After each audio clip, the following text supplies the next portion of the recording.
So, lagyan naman natin ngayon yung mga gulay na binili ko din sa palengke para naman maging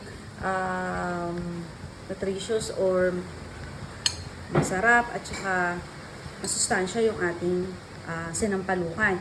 So, hindi ko alam kung naglalagay kayo ng ganito, pero ako, naglalagay ako ng sigarilyas at saka labong. Okay? So, itong labong na to ay luto naman na siya. So, ready to eat na yan. So, ilalagay na lang natin dito. Yung nabibili sa palengke niyan, ha, na luto na. Okay? So, yun. Timplahan muna natin yung ating sinampalukan. So, maglagay tayo ng isang Knorr cubes para talagang mas malasa yung ating sinampalukan. Okay? So, di-dissolve ko lang yung Knorr. Okay? So, para talagang lasang-lasang manok siya. Okay? So, yun. And, lagyan natin ng kunting asin. Okay. So, wala pala akong nabili na siling panigang. So, ang ilalagay ko na lang ay sili na kulay pula na maanghang. Okay, maanghang din naman yan. Okay.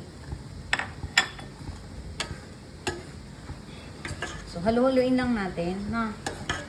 Okay.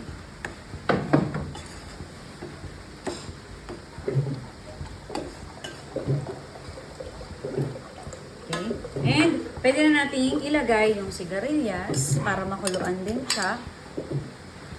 Kasamang makuluan. At saka itong labong. Okay. So, ayan.